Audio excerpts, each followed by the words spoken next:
สวัสดีครับสบายดีมื้อนี้จะมาสอนวิธีใส่โปรแกรมการจำลองใส่ PLC โปรแกรมตัวนี้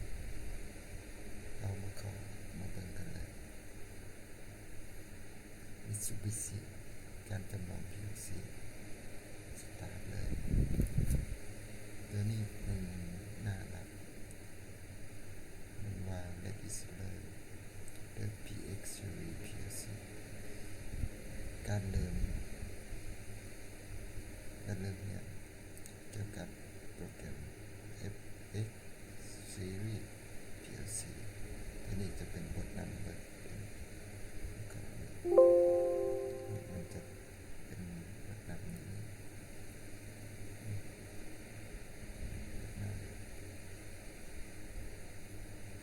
บทที่2มันบอกวิธีว่า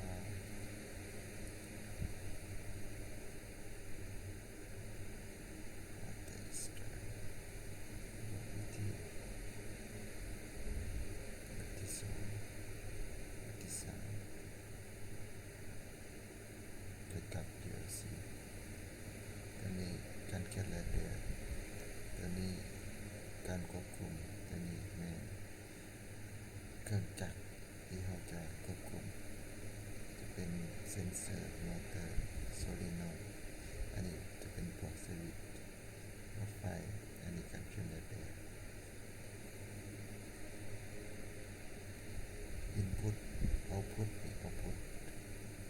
จะเป็นตัวนี้ออกไปแล้วก็ตัวนี้ไปบท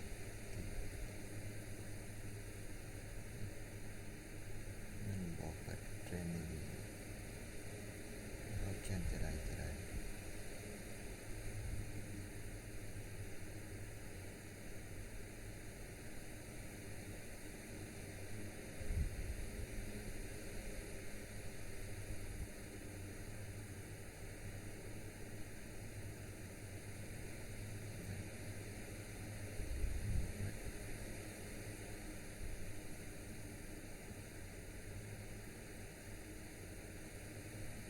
ไปบทที่ต่อไปอันนี้มันคู่มือ Structured Training Software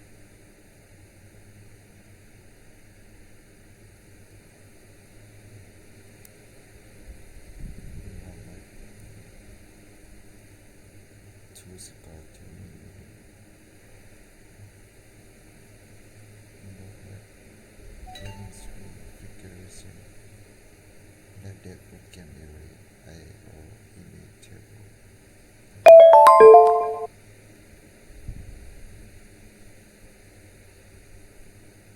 เป็นเบิดแล้วนะครับก็ไปที่หน้าหลักตัวนี้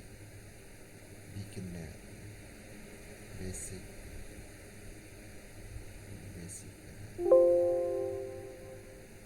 การเขียนไปตัวนี้ให้มันหุ่ม3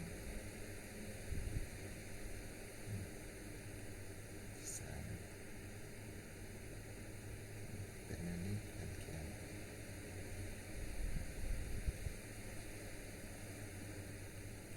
ตัวอย่างก็ว่าจะเขียนให้ตัวนี้หุ่มเนาะตัวนี้สต็อปเรามาเขียนเป็นไรเราก็คลิกที่นี้ Edit Layer กด F5 หรือว่าเลือกอยู่นี่ก็ได้แล้วกดตัวนี้มันสิขึ้นสีขาวแต่เราสามารถเขียนเลยอีกซาวซะไว้ศูนย์ติดแล้วกดอีกซาวไว้ศูนย์ติด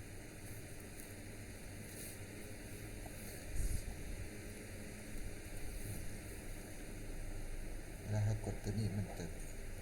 มันบ่ได้ติดค้างเลยมันจะดับเวลาเราเปิดปุ่มตัวนี้ปุ่ม PB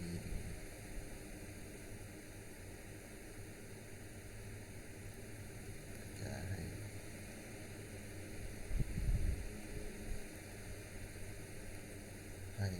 Y11 ทุ่ม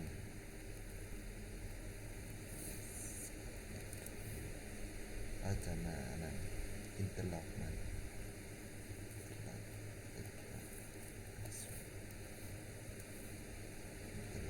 Safe Holding ให้คือเราเขียนโปรแกรมในเก็บคือกันตัวอย่าง Enter ตัวที่สองตัวไว้ตัวเอคือสิครับ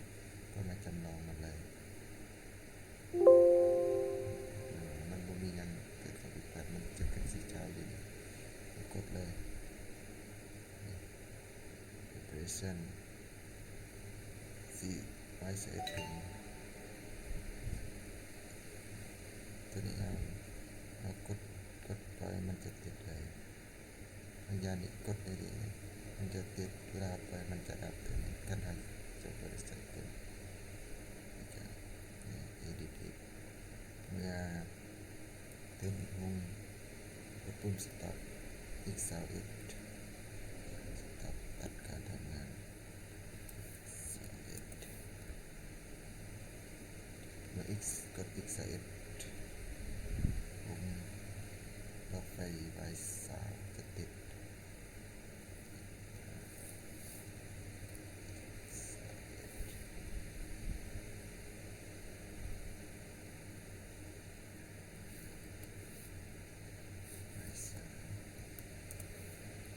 ตัวอย่าง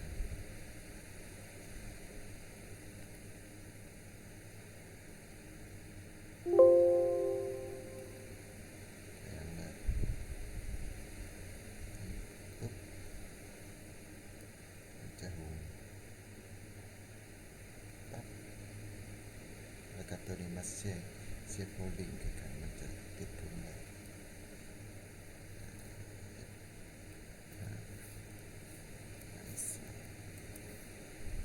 โฮลดิ้งกับตัวนี้มันจะหูรถไฟกันตัวนี้คือเวลาสต็อปมันจะขึ้น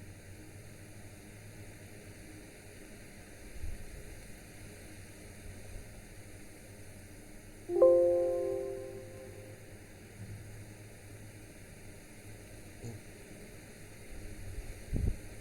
ปั๊บ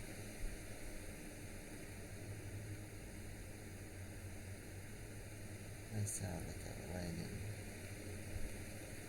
ห้าหนึ่งมันสิบมา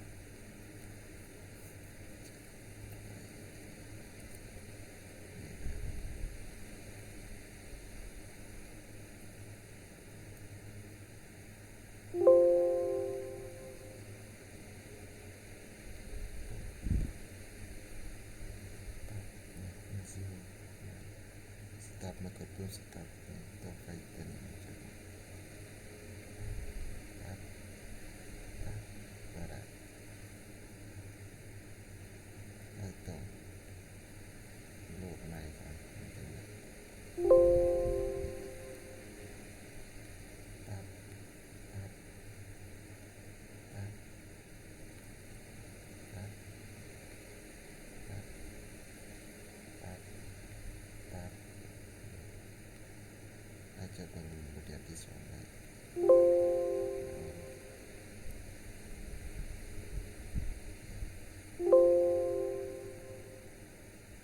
อีกขั้นตัวนี้แล้วจะใส่คำสั่ง set reset เท่านั้น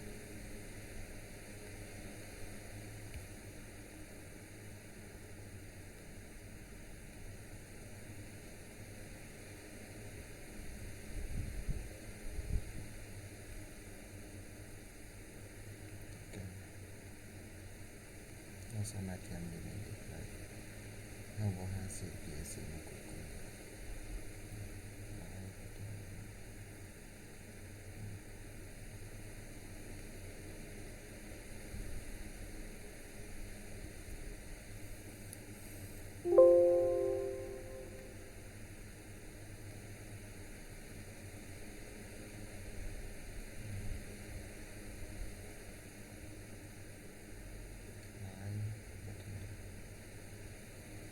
สามารถไปดาวน์โหลดโปรแกรมได้ที่ Google ก็ได้โปรแกรมตัวนี้แล้วมาลองคิดดูสิจะทำได้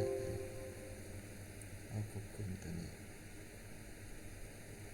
ประตูตัวนี้มันเปิดปิดแล้ว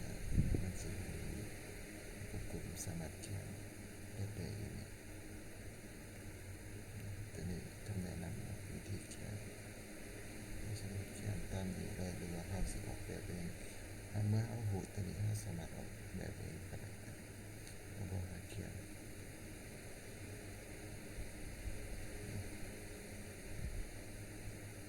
การ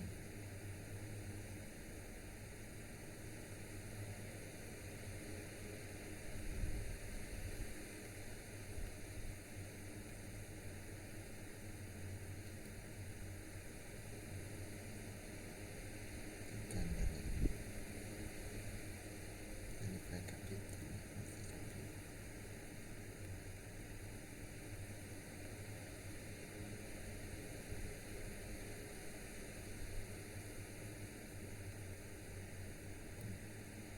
เราสามารถเขียนในวิดีโอต่อไปก็สิเห็นแบบแต่ละอันนั้นแต่ละโครงสร้างแต่ละขั้นก็สิลงเป็นวิดีโอนะครับเรื่องขั้นนี้นะก็สิเขียนให้เปิดตัวนี้แล้วก็เป็นหนึ่งวิดีโอตัวนี้ก็สิแบบอันนั้นสิ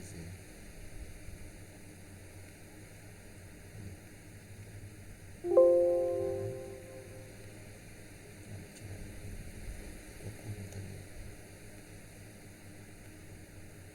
ก็เลื่อนผ่านสิว่าทันได้เขียนก็สิเขียนวิดีโอตัวนี้ก็ให้เบิ่งซื่อๆข่าวซื่อๆว่ามันเป็นอะไรได้นี่การเสิร์ชตัวนี้การเสิร์ชตัวนี้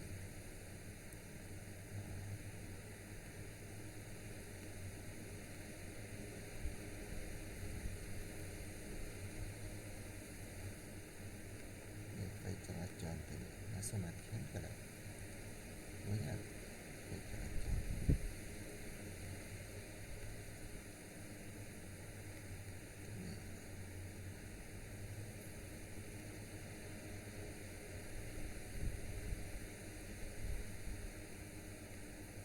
มีคำแนะนำเอาอ่านเอาเข้าใจวิธีเราสมัครเขียนได้เบิ่งข่าวซื่อๆกันได้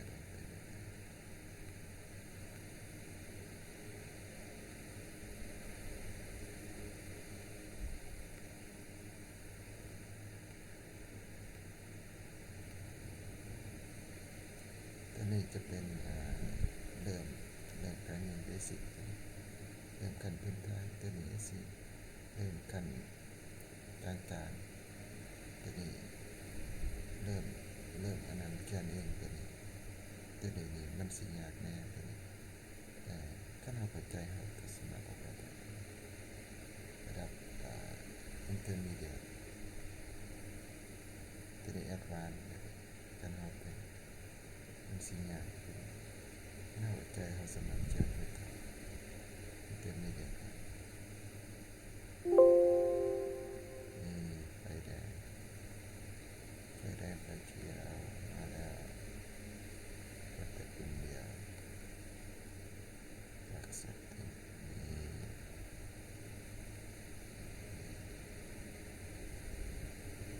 พัก separation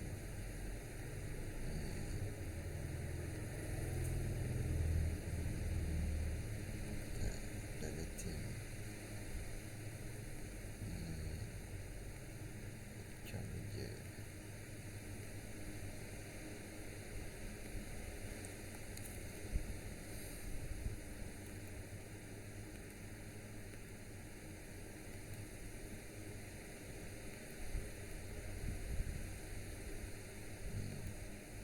ตัวนี้มันสิตกลงมา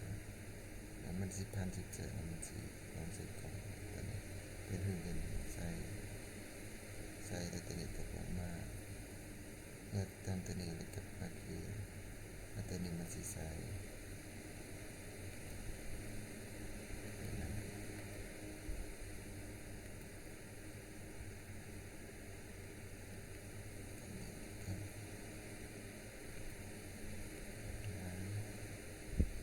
แอดวานซ์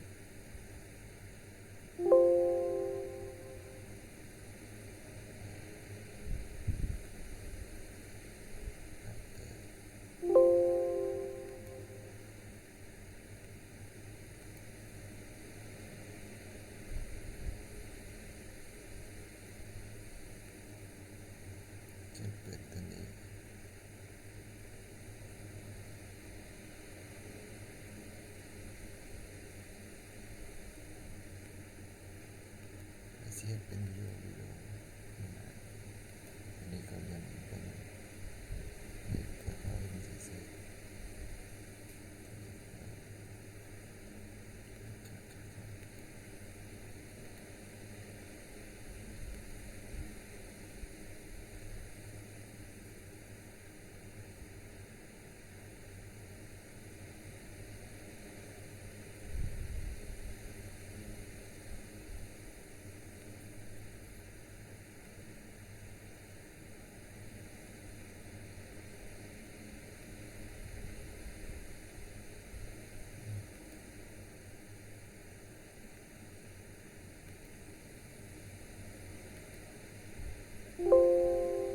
จำกันเสียนั่นเป็นต้น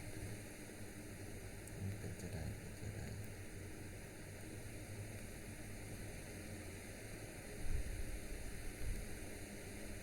เบิดสำหรับบทเรียนบทที่7 exercise เก็บหลักการเจอ exercise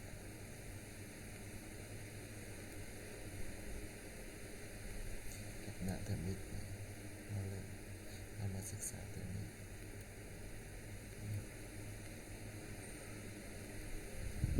โอเค